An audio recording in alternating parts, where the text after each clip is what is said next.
Boa noite. Boa noite. Temer decreta intervenção federal no Rio de Janeiro. Um general vai comandar a segurança pública no estado. A medida vai ser suspensa se houver chance de aprovar a reforma da Previdência. Acerto com presidentes da Câmara e do Senado visa superar a restrição da Constituição. Ex-diretor da JBS Friboi depõe no inquérito sobre Temer e o decreto dos portos. Ricardo Saúde falou sobre a suspeita de suborno para favorecer empresas do setor. Delator revela detalhes sobre dinheiro de propinas para a presidente do PT. Senadora Gleisi Hoffmann é investigada junto com o marido, ex-ministro Paulo Bernardo. Campanha contra a febre amarela atingiu apenas 1/3 da meta no estado de São Paulo. Amanhã é o último dia de esforço concentrado, mas a vacinação continua. Em Israel, milhares de pessoas nas ruas pedem a renúncia do primeiro-ministro. Benjamin Netanyahu é acusado de corrupção e a polícia já recomendou um processo. O Jornal da Gazeta está no ar.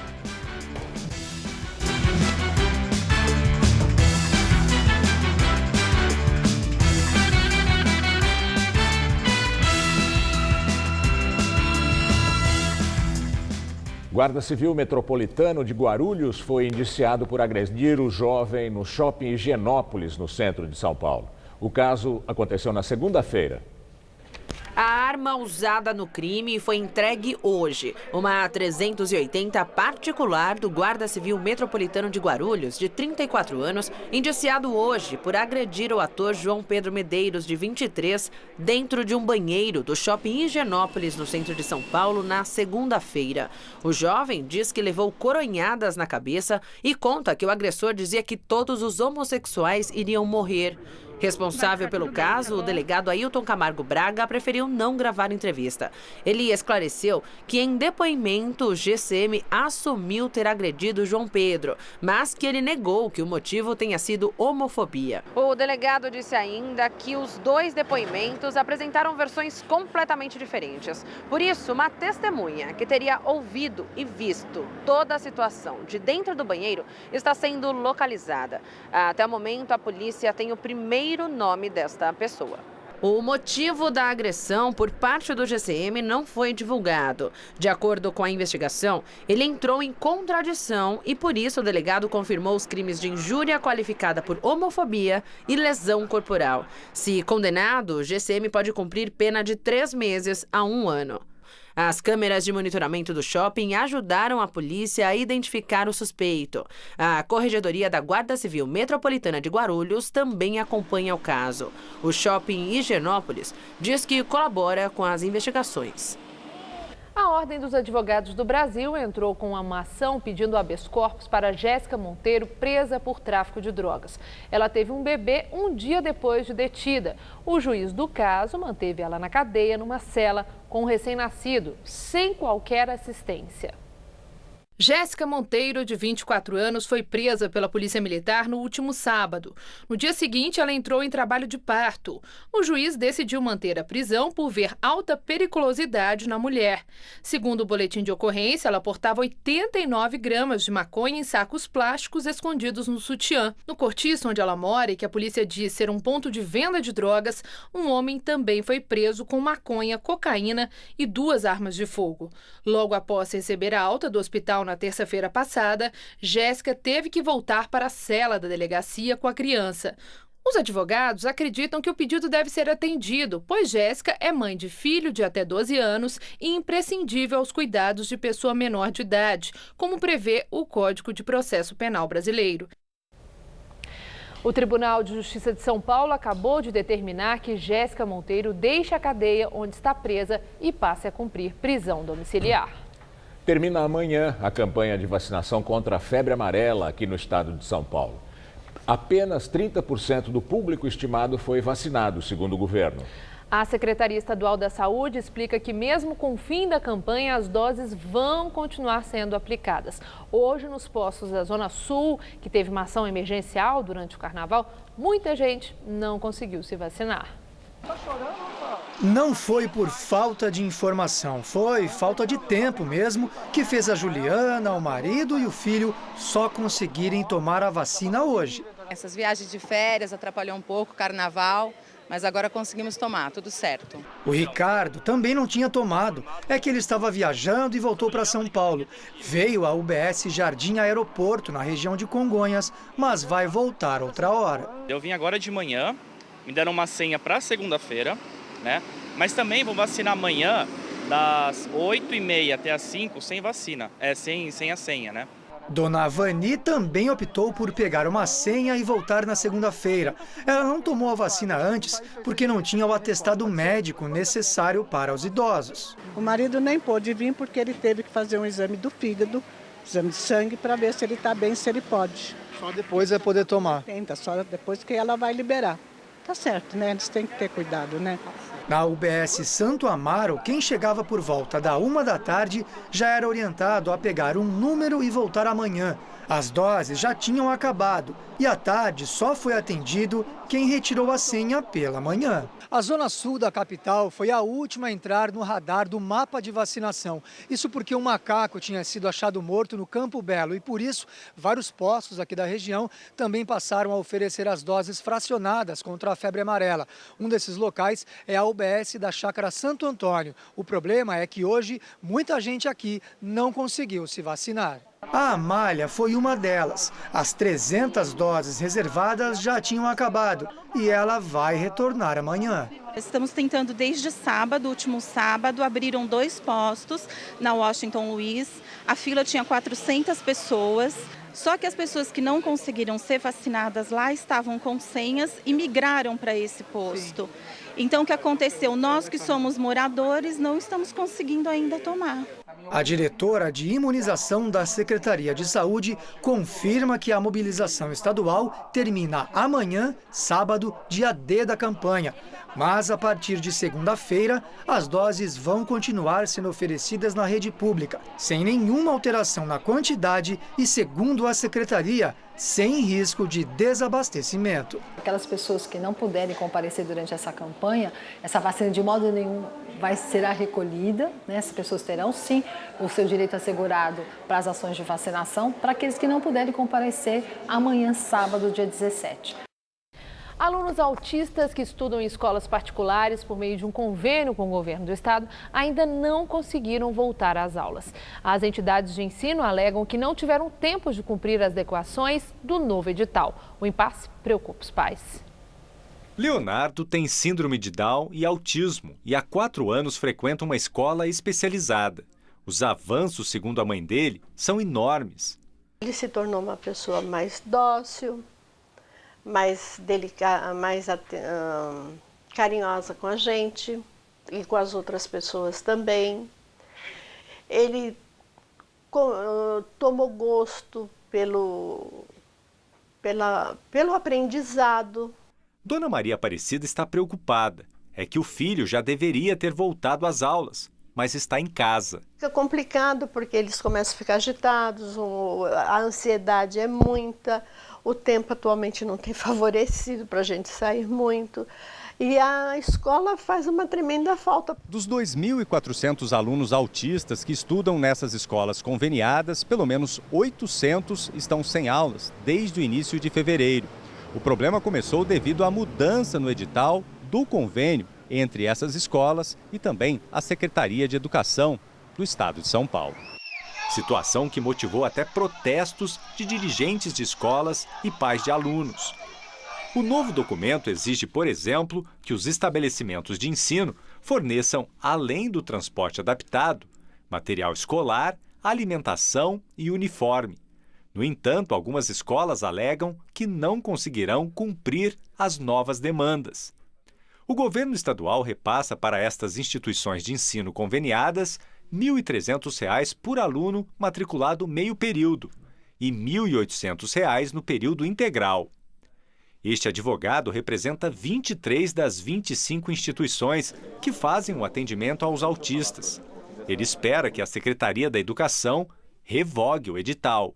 O edital não está adequado à prestação de serviço, ele tem que ser revogado. E abrir a discussão com mais margem de tempo, com mais condição de estudo, para que o novo edital, verdadeiramente estudado, preparado, amparado por prática e por legislação, seja publicado nos próximos meses. Hoje, os dirigentes das escolas participaram de uma reunião com representantes da pasta e apresentaram 8 propostas que foram elaboradas numa audiência pública realizada na Assembleia Legislativa do Estado. Por enquanto, nenhum acordo foi fechado. O edital ele não pode ser revogado porque ele está de acordo com a lei. Nós saímos daqui com o compromisso de pegar os pontos que as escolas entendem que são pontos obscuros, que são pontos que comportam várias interpretações e esclarecer. Então nós podemos aperfeiçoar o edital. O Ministério Público do Rio de Janeiro vai investigar a viagem do prefeito Marcelo Crivella, do PRB, à Europa durante o Carnaval. O blog do jornalista Anselmo Góes, do jornal o Globo, publicou que os promotores acreditam que há evidências de que não havia nenhum compromisso oficial do prefeito no exterior. Se isso for confirmado, a viagem de Crivella pode configurar improbidade administrativa. O prefeito deixou a cidade no domingo e só volta hoje. Em meio ao caos por causa da tempestade que atingiu o Rio de Janeiro, Crivella afirmou nas redes sociais que estava acompanhando a situação. O temporal provocou 4 mortes e deixou mais de 2.500 pessoas desabrigadas. Hoje, bairros inteiros ainda estavam sem energia elétrica por causa da queda de árvores. Marcelo Crivella disse que o intuito da viagem era colher experiências de segurança para a capital fluminense. Segundo a postagem feita na internet, a comitiva oficial comandada por ele passou pela Alemanha, Áustria e Suécia durante o Carnaval e visitou centros de segurança. Mas, segundo reportagem do jornal Valor Econômico, o prefeito do Rio causou constrangimento na primeira parada na Alemanha, ao visitar a Agência Espacial Europeia. De acordo com o jornal, o órgão europeu disse que Crivella não fez nenhuma visita oficial e causou saia justa ao querer dar ares de oficialidade a uma visita meramente particular. O vídeo do tour do prefeito do Rio ao Centro Espacial Europeu foi divulgado durante o Carnaval por ele mesmo, numa rede social, mas apagado ontem, sem qualquer explicação. Nós estamos aqui em busca de tecnologia para melhorar a segurança da cidade do Rio de Janeiro.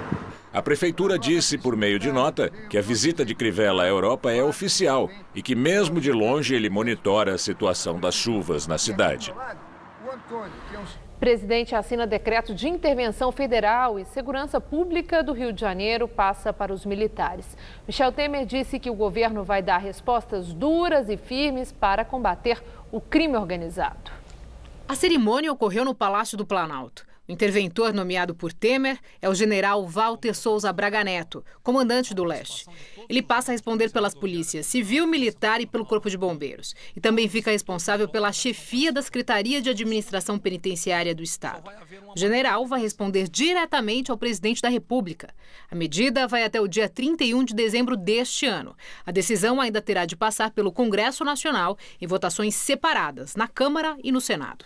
Michel Temer comparou o crime organizado com um câncer que se espalha pelo país e defendeu que essa metástase justifica a intervenção no Rio de Janeiro, a primeira desde a Constituição de 1988.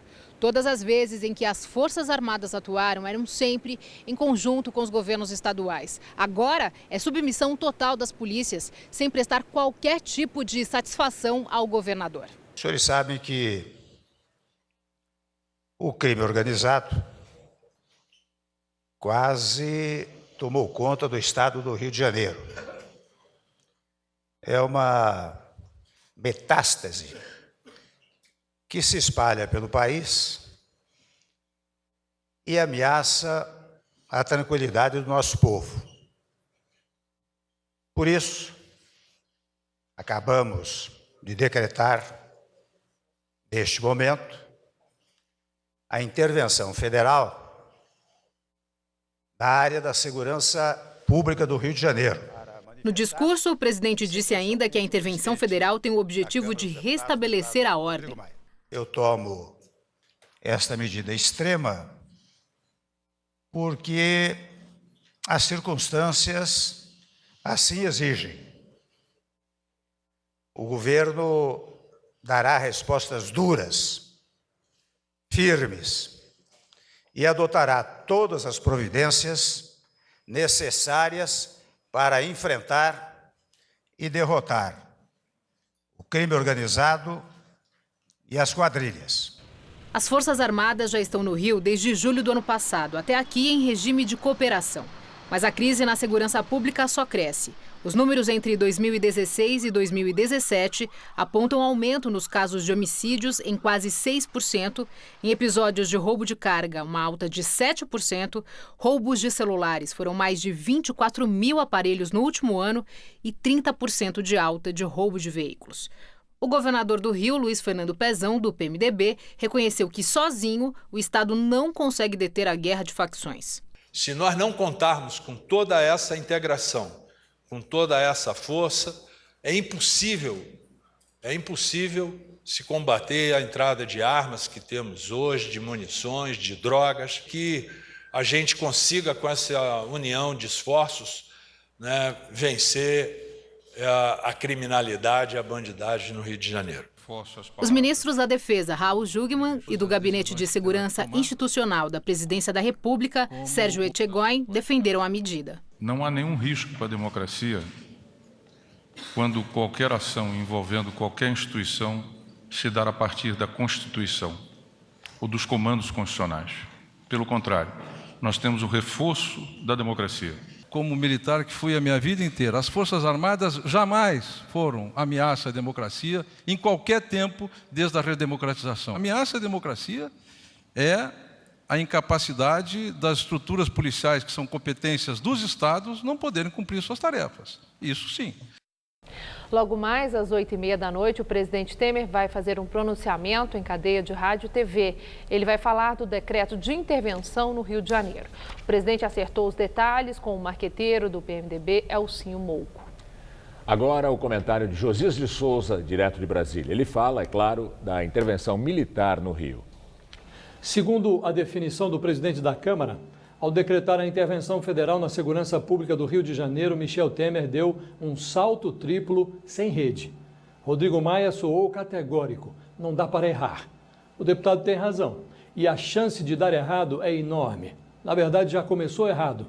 Redigido em cima do joelho, o decreto de intervenção não foi precedido de planejamento. Apresentado à imprensa, o general Walter Souza Braga Neto, nomeado interventor, não tinha o que dizer. A intervenção tem múltiplas serventias e a segurança pública no Rio não é a principal.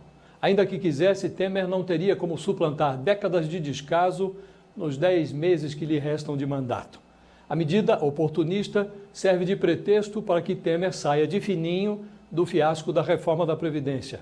Serve também para que o presidente entre de mansinho na disputa presidencial, apropriando-se de uma pauta de combate à bandidagem que ajudou Jair Bolsonaro a escalar índices superiores nas pesquisas eleitorais.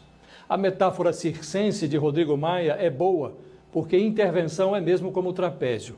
Os envolvidos precisam confiar um no outro de olhos fechados. Não é o que se observa em cena. O próprio presidente da Câmara levou o pé atrás quando foi informado sobre a novidade na noite de quinta-feira.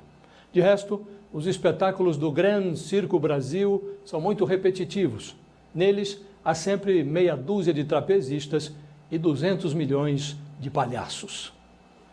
Boa noite.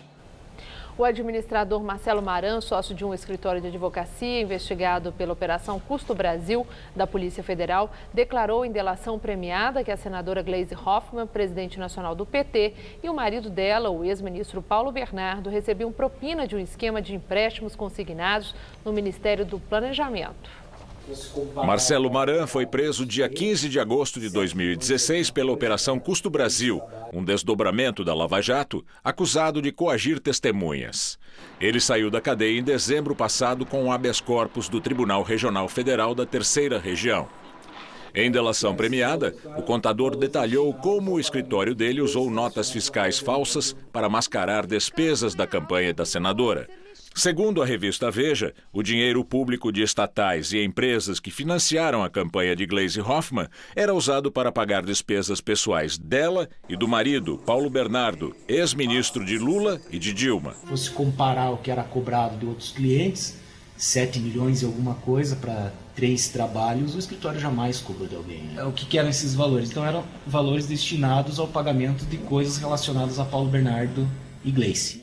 Foi inclusive comprado um videogame para o filho do Paulo Bernardo, era compra de eletrodoméstico, chaveiro, assim, coisas que eu lembro, né? Maran era o encarregado da contabilidade do escritório de advocacia, apontado pelo Ministério Público Federal como responsável pelos repasses ilegais às campanhas. Segundo o delator, parte desses recursos vinha de empresas com contratos de empréstimo consignado no Ministério do Planejamento. Por meio de nota, o Partido dos Trabalhadores anunciou que vai processar a revista Veja por mentir ao público e ofender a honra da senadora Gleisi Hoffmann, presidente nacional do partido. Segundo o PT, a Veja trata de denúncias sem fatos e sem provas, a partir de uma delação que teve 7 versões diferentes. Segundo o partido, o ataque de Veja à senadora tem o claro objetivo de constranger o Supremo Tribunal Federal às vésperas do julgamento de uma outra ação penal em que Gleisi e Paulo Bernardo sofreram falsas acusações. Em Brasília, o ex-executivo do grupo JF, Ricardo Saldi, prestou depoimento à Polícia Federal no inquérito que tem o presidente Michel Temer entre os investigados. A polícia apura suspeitas de corrupção e lavagem de dinheiro na edição de um decreto por Temer relacionado ao setor de portos. Segundo a investigação, a empresa Rodrimar, que atua no Porto de Santos, foi beneficiada e o presidente teria recebido propina. Temer e a Rodrimar negam. Ricardo Saúde está preso no complexo penitenciário da Papuda, em Brasília, desde setembro do ano passado, quando teve o acordo de delação premiada suspenso pela Procuradoria-Geral da República. A suspeita é de que ele tenha omitido informações nos depoimentos. O doleiro Alberto Youssef e o ex-executivo da Camargo Correia, Dalton Avancini, prestaram depoimento ao juiz Sérgio Moro sobre o sítio de Atibaia atribuído ao ex-presidente Lula. Youssef e Avancini já fecharam acordo de delação premiada e estão em liberdade. Nesse processo, Lula responde por corrupção passiva e lavagem de dinheiro. Conforme o Ministério Público, ele foi beneficiado por meio de obras realizadas pela Odebrecht e OAS no sítio Santa Bárbara, em Atibaia, no interior de São Paulo. As reformas teriam servido para adequar o imóvel às necessidades do ex-presidente. Segundo o Ministério Público Federal, as duas empreiteiras custearam R$ 870 mil em melhorias na propriedade. Questionado pelo advogado de Lula, Cristiano Zanin, o doleiro Alberto Youssef disse desconhecer as obras. Tem conhecimento dessas obras? Não, só pela mídia. Certo. O senhor, em algum momento nessas reuniões que o senhor participou para tratar de contratos da Petrobras, houve discussão a respeito dessas supostas obras realizadas nesse sítio? Não. O ex-executivo da Camargo Correia, Dalton Avancini, também negou saber sobre o sítio. O senhor tem algum conhecimento sobre essas obras? Nenhum. O senhor nunca tratou de nada referente a essas obras? Nada, absolutamente. Certo. E isso também, essas obras, em algum momento foram mencionadas em reuniões que o senhor participou sobre contratos da Petrobras? Comigo nunca trataram disso. Nas últimas semanas, várias testemunhas foram ouvidas, como os marqueteiros João Santana e Mônica Moura e o engenheiro Frederico Prado, subcontratado pela Odebrecht. Ele confirmou que trabalhou nas obras do sítio de Atibaia e também disse que o responsável pelo canteiro era Aurélio Pimentel, assessor especial de Lula entre 2003 e 2011. Lula e os demais réus devem ser os últimos a serem interrogados. Entre eles estão o ex-presidente do grupo Odebrecht, Marcelo Odebrecht, o pai dele, Emílio Odebrecht, o ex-presidente da construtora OAS, Léo Pinheiro, o empresário José Carlos Bunlai, amigo de Lula, e Roberto Teixeira, advogado e compadre do ex-presidente. Lula já foi condenado em segunda instância a 12 anos e 1 mês de prisão pelos crimes de corrupção e lavagem de dinheiro no caso do triplex do Guarujá. A defesa do ex-presidente Lula afirmou que esses depoimentos que nós vimos reforçam que ele jamais praticou qualquer ato em benefício de empreiteiras durante o período em que foi presidente e tampouco recebeu vantagens indevidas na forma de imóveis ou de reformas feitas. Segundo os advogados, Lula também não é e jamais foi proprietário do sítio de Atibaia. Ele que só frequentou o local a convite da família Bittar, em razão de uma amizade de mais de 40 anos. Daqui a pouco, Maria Lídia Flandoli entrevista o ex-governador de São Paulo, Cláudio Lembo. Eles vão falar sobre as eleições e a crise política. E os chineses comemoram hoje a chegada do ano 4716, representado pelo cachorro. Aqui em São Paulo, muitas famílias se reuniram para uma refeição especial. Ninguém come até que todos os 8 pratos cheguem à mesa. O número para os chineses traz sorte para o ano que começa. Ye, que é filha de chineses, conta que na casa dela ninguém usa o branco, uma cor ligada ao luto e não à festa. Cada cor tem um significado, né, para os chineses. Então, assim como as castas têm também a sua representação em termos de cores, né? A cor vermelha, ela representa épocas festivas, de casamento, né? Todas as coisas boas têm a ver com a coisa vermelha. A China é um país muito grande e nessa época do ano novo, há diferentes tradições entre as famílias. E aqui a gente tem um exemplo disso. Um bolinho do norte do país, chamado gyozai, tem esse formato porque representava o dinheiro de antigamente, então traz fortuna no ano novo. E aqui um bolinho do sul, que é de camarão, uma iguaria muito apreciada naquela região. Significa dinheiro de prata.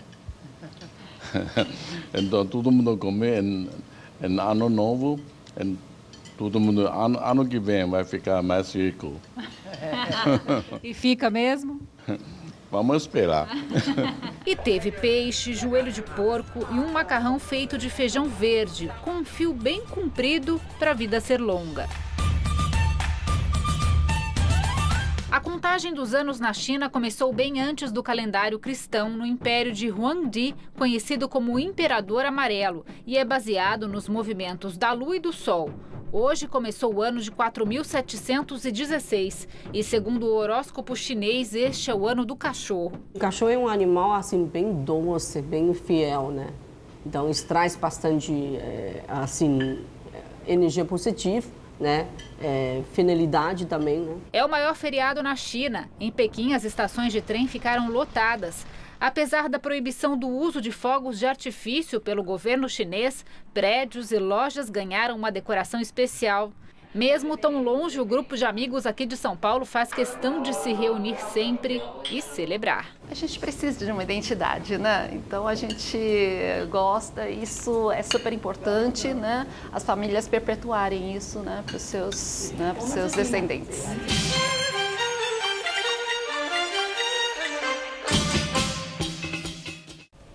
Por causa do carnaval, a tradicional festa do Ano Novo Chinês, no bairro da Liberdade, vai ser realizada no dia 25 de fevereiro.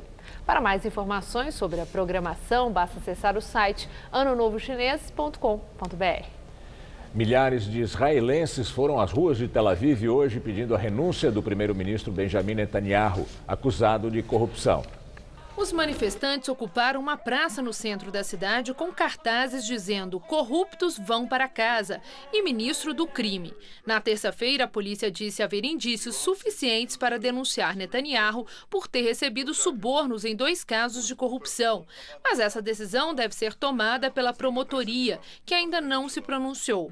Aos 68 anos, em seu 4º mandato à frente do governo de Israel, o direitista Netanyahu nega qualquer irregularidade e disse várias vezes que as investigações darão em nada. O primeiro-ministro não tem a obrigação legal de deixar o cargo em tais casos, a menos que seja condenado.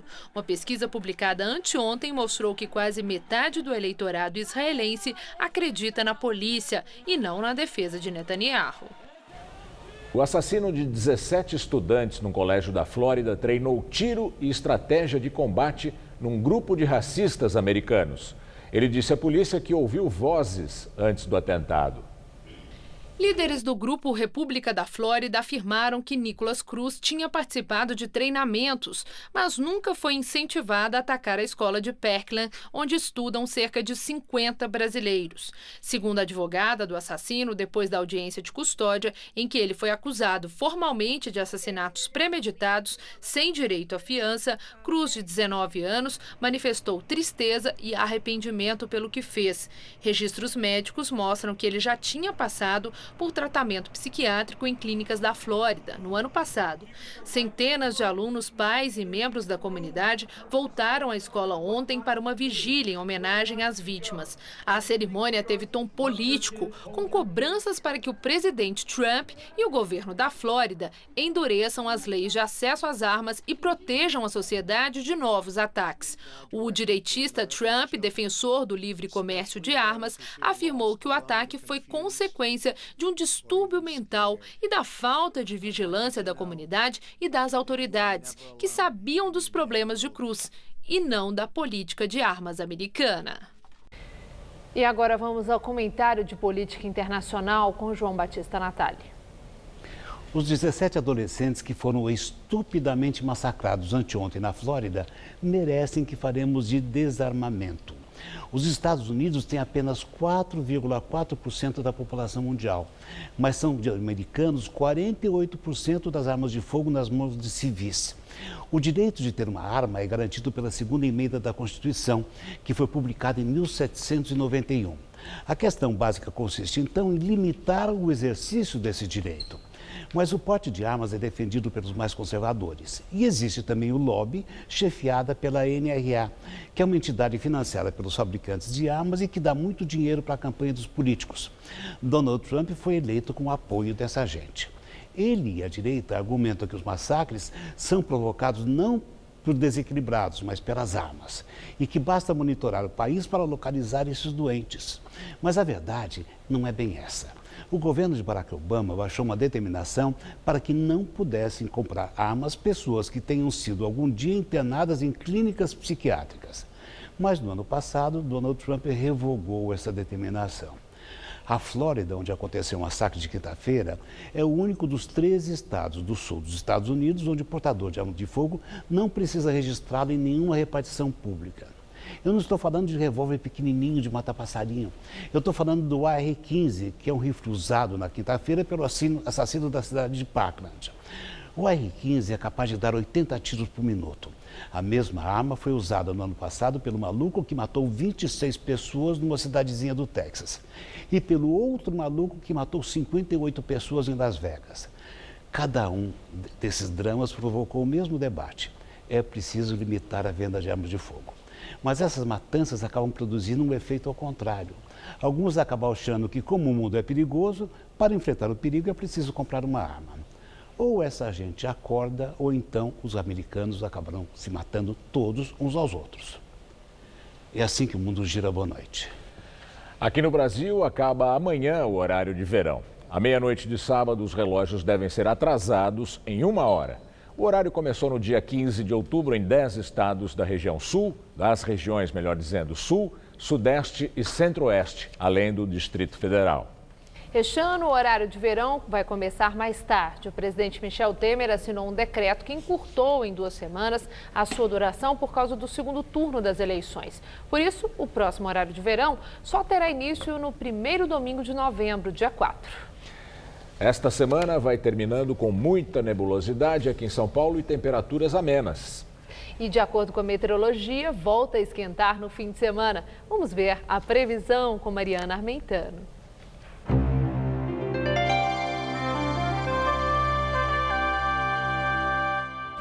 O tempo abafado, com sol entre nuvens e chuvas pontuais, predomina pelo país. Mas nessas áreas mais escuras no mapa, a chuva tende a ser mais frequente, principalmente na costa do Nordeste, sendo que entre a Paraíba e o Rio Grande do Norte pode até chover forte, viu? Tempo firme mesmo, só está garantido em parte do sul do Brasil e entre o norte de Minas e o interior da Bahia. Vamos ver como vai ficar o dia amanhã em algumas capitais?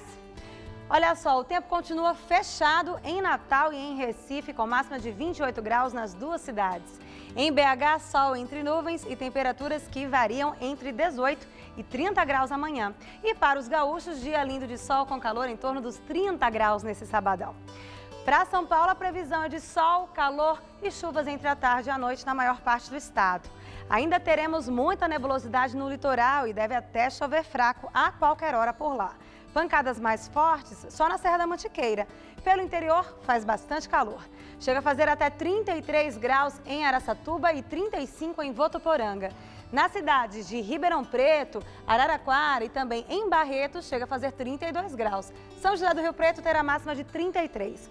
E no litoral, não vai fazer mais que 26 graus em Santos e que 28 em Caraguatatuba. Aqui na capital, teremos um final de semana de sol entre muitas nuvens, com previsão de chuvas rápidas durante a tarde. Amanhã teremos mínima de 18 de manhãzinha e máxima à tarde de 28 graus. Aí no domingo os termômetros chegam a bater na casa dos 30 graus e na segunda-feira quase nada muda, calorão de 30 graus e chuvas pontuais a partir do meio da tarde. Duas peixarias paulistanas decidiram aumentar a venda de pescados e frutos do mar e servir pratos da culinária japonesa.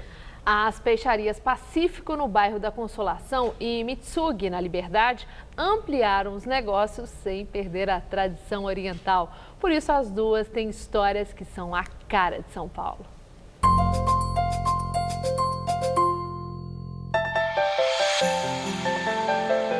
Dois endereços e um lema sagrado. Peixe fresco todo dia. Mas digamos que o mais valioso nas duas não é exatamente o peixe em si. A maneira como você corta, como você entremeia a gordura e a proteína do peixe, o tamanho da fatia. Isso tudo altera o sabor. Claro, claro que altera. A herança japonesa é comum aos dois negócios.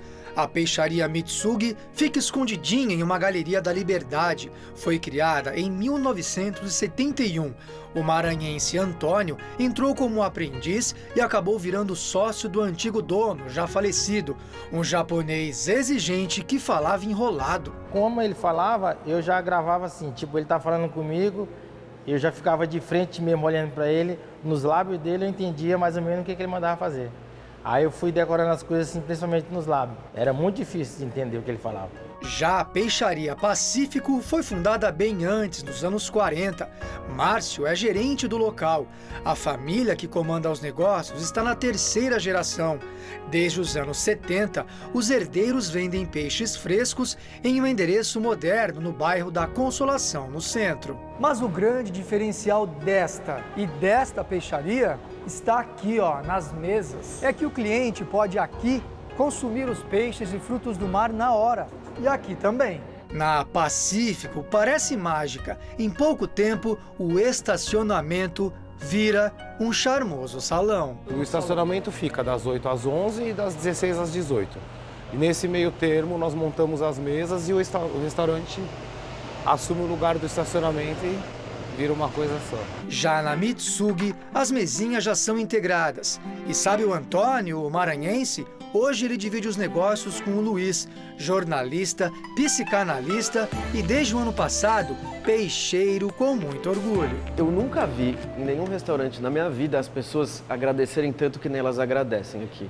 Elas terminam de comer, elas levantam, pode ter pago a conta na mesa, elas levantam, vão até lá onde o Antônio tá e falam, meu, obrigado, a gente adorou. Na Pacífico, a peixaria ainda é o carro-chefe, representa 70% do faturamento.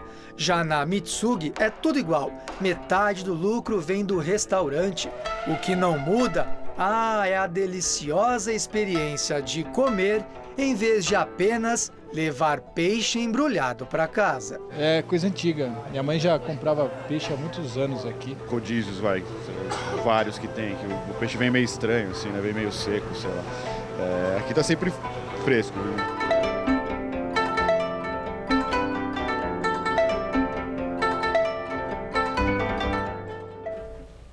O presidente Temer disse que a intervenção no Rio vai ser suspensa se houver chance de aprovar a reforma da Previdência.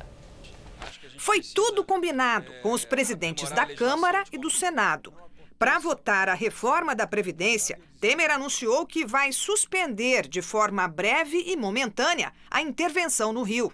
Ajustamos ontem à noite, com uma participação muito expressiva do presidente Rodrigo Maia e do presidente Eunício Oliveira, a continuidade da tramitação da reforma da Previdência, que é uma medida também extremamente importante para o futuro do país. Quando ela estiver para ser votada, e naturalmente isto, segundo a avaliação das casas legislativas, eu farei cessar a intervenção. É uma saída jurídica, já que a lei proíbe que durante uma intervenção federal a Constituição seja alterada.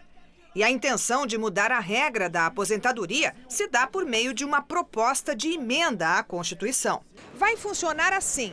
No dia que o presidente receber o sinal do Congresso de que o governo tem votos para aprovar a reforma, ele revoga o decreto de intervenção e, ao mesmo tempo, edita outro, a chamada Garantia da Lei e da Ordem, com poderes ampliados.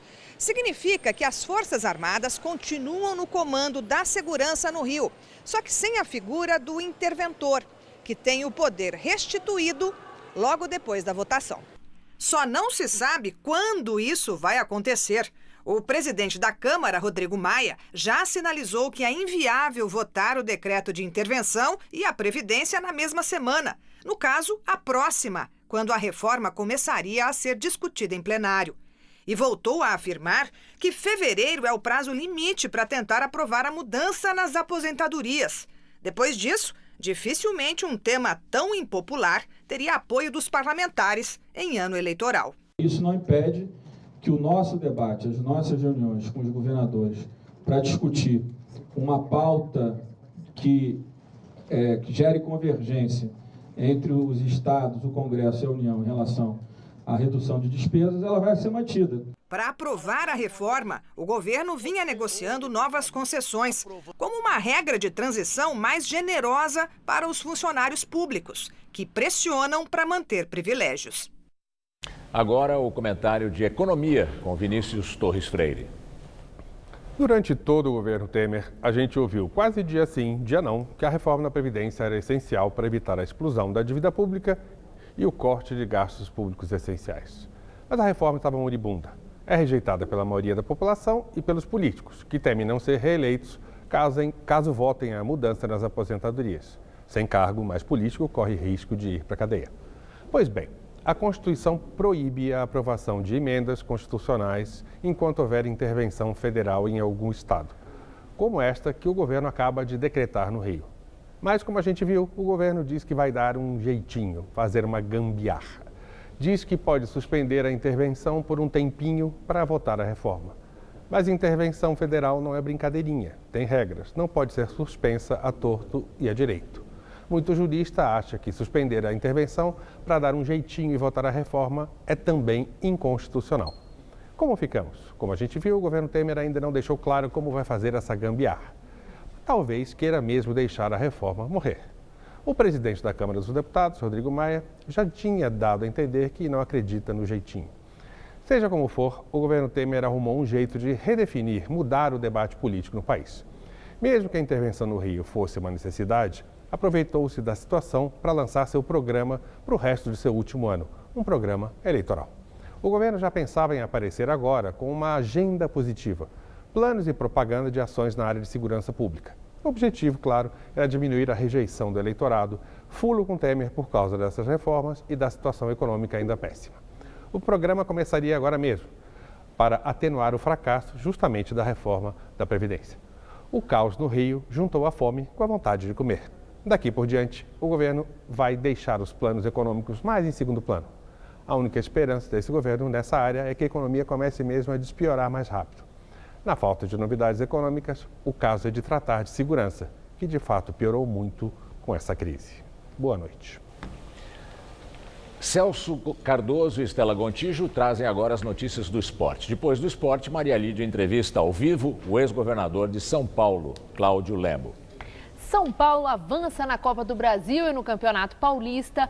O Palmeiras não tem mais 100% de aproveitamento. Celso, boa noite. Boa noite, Estela. Pois é, mas o Palmeiras continua invicto e com a melhor campanha do torneio, o Paulistão. Mas não deixa de ser surpreendente, claro, o empate em casa diante do Linense. Na Copa do Brasil, como você bem lembrou, o São Paulo fez um bom segundo tempo e garantiu a classificação em Maceió. Pela Copa do Brasil, o São Paulo abriu o placar em Maceió nessa finalização do Meia Nenê. 1-0 diante do CSA. Cobrando o pênalti, o peruano Cueva fez o segundo e fechou o placar em Alagoas. São Paulo 2, CSA 0, placar final. Eu acho que foi um resultado muito importante, até porque foi um jogo muito difícil e uma classificação que premia aí o esforço que esses jogadores fizeram. Jogando no Allianz Parque pelo Paulistão, o Palmeiras fez o primeiro, com esse belo chute cruzado do colombiano Miguel Borja. O empate do Linense aconteceu ainda na primeira etapa, após cobrança de falta na área, que terminou com a cabeçada do zagueiro Adalberto, 1-1. No início do segundo tempo, Miguel Borja colocou novamente o Palmeiras na frente, após lançamento em velocidade de Marcos Rocha. Mas em noite inspirada, o Lanterna Linense empatou de novo nesse chute de Murilo. Final, Palmeiras 2, Linense também 2. Não é o que a gente deseja para o time, mas claro que o resultado de empate dentro de casa nos mostrou outras coisas, né? Mas faz parte. Em algum momento nós íamos ter alguns problemas de acordo com o adversário, precisava muito de ponto o adversário. Bom, e termino minha participação lembrando que tem clássico no final de semana. São Paulo e Santos. É o terceiro grande clássico do Campeonato Paulista deste ano. Muito obrigada, Celso. Boa Bom noite. fim de semana para você. Segunda. Até segunda. Bom final de semana para você também. É com você, Gamberini. Daqui a pouco, Maria Lídia entrevista o ex-governador de São Paulo, Cláudio Lembo, sobre as eleições e a crise política. Até já. Na entrevista do dia com Maria Lídia Flândolo, o impacto da desistência de Luciano Huck na corrida eleitoral. Nosso entrevistado é o ex-governador de São Paulo, Cláudio Lembo, professor titular de Direito Constitucional e Direito Processual Civil na Universidade Presbiteriana Mackenzie. Registre aí os canais da TV Gazeta pela NET do Rio e de Brasília, 187 e 687. Vamos à nossa entrevista. Sim, muito obrigada, Lembo. Muito obrigada. Bom, eu quero, antes de falarmos do cenário político eleitoral, a sucessão presidencial, o fato do dia, que foi o decreto assinado pelo presidente da República da intervenção na segurança pública do Rio de Janeiro.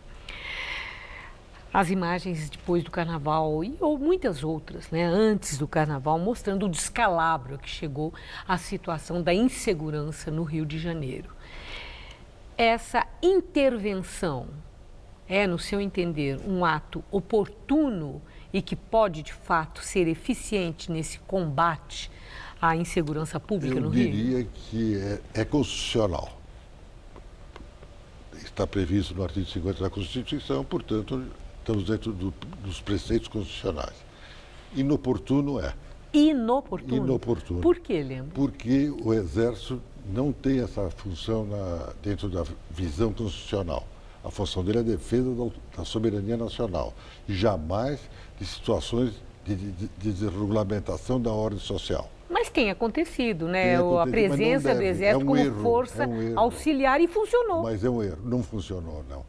É mera expectativa de funcionamento, mas na verdade estão desgastando o Exército. Agora, eu acho extremamente perigoso o Exército numa intervenção federal específica no estado do Rio de Janeiro, na sua totalidade, que é uma unidade da federação importantíssima politicamente. E perigoso por quê? Porque isso pode levar a futuras intervenções em outras unidades e aí nós não sabemos o futuro. Não sabemos se essas intervenções passam a ser permanentes e, ao invés de ser mera intervenção federal, volta a ser uma intervenção militar. E é um fato muito curioso, que me deixou muito angustiado e curioso. Nesta semana, a Procuradora-Geral do Ministério Público Federal pediu que fosse reexaminada a lei de anistia. E hoje nós temos uma resposta que é a intervenção federal com o general assumindo a administração pública do Rio de Janeiro praticamente na sua totalidade, porque a segurança pública é tudo. No seu entender, foi uma resposta Eu não diria que é uma resposta, pode ser essa proposta de revisão da lei da anistia? Eu diria pode ser uma mera coincidência. Mas a mim me preocupa e eu tenho o direito de estar preocupado.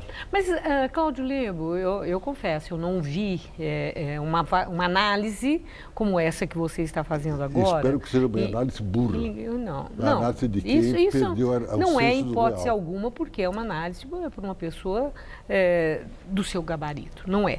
É uma análise, é um ponto de vista. Mas, por outro lado, há também outro viés, que seria político-eleitoral.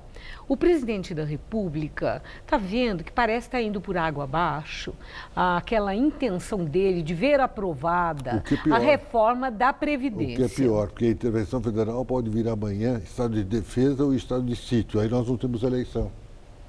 Mas não pode ser também meramente um ato político, do estabelecimento daquilo que seja uma agenda positiva, no sentido de Michel Temer não parecer um perdedor, já que a base parlamentar dele se recusa a votar um projeto que ele faz tanta questão? E eu diria também o contrário.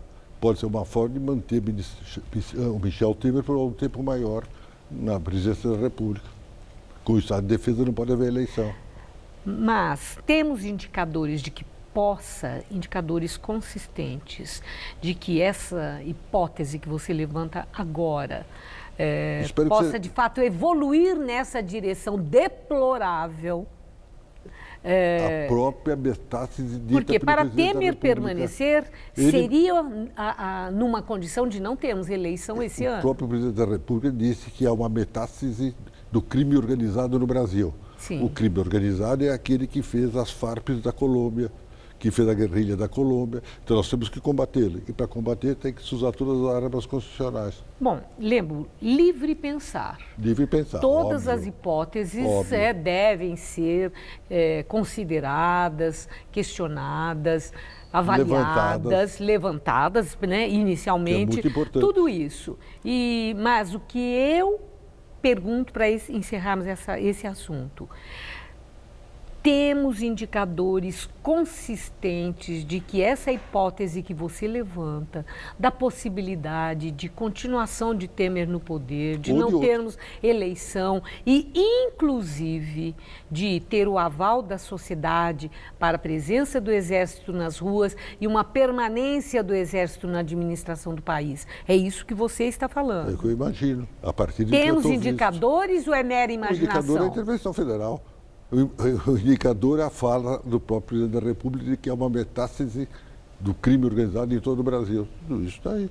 É só analisar. Vamos analisar e esperar que o melhor aconteça e não o pior. Que o pior não aconteça. Sabemos no que resulta o pior. Cláudio Lembo, agora o cenário político.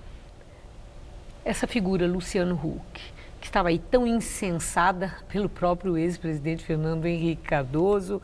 E mais uma vez, ontem, ele declara publicamente que não será candidato à presidência da República. Já havia declarado em novembro, num artigo, depois numa entrevista no programa do Faustão. E agora, a terceira vez que ele diz que desiste, depois ele volta a uma ação política com toda uma postura de candidato. No seu entender, dessa vez é para valer?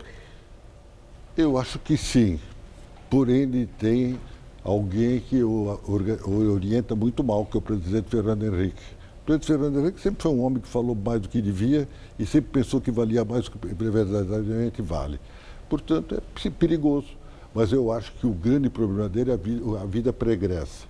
O empréstimo do BNDES, a problemática toda. Quer dizer, na política... Da Lei Rouanet, na política isso tudo vale. Vai aparecer. Vale pesado.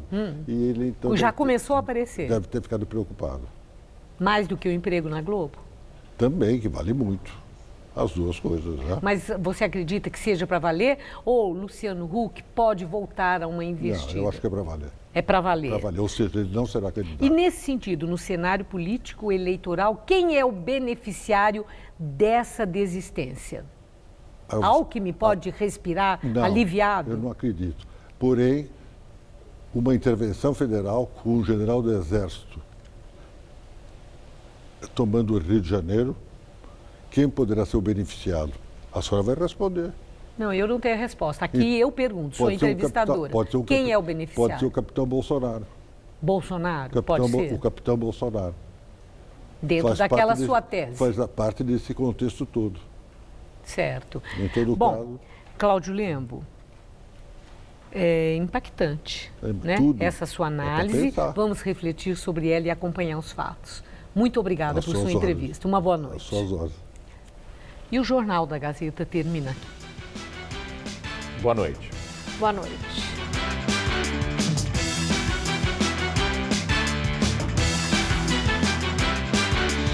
Neste domingo, 3 da tarde, tem transmissão ao vivo da Liga de Basquete Feminino 2018.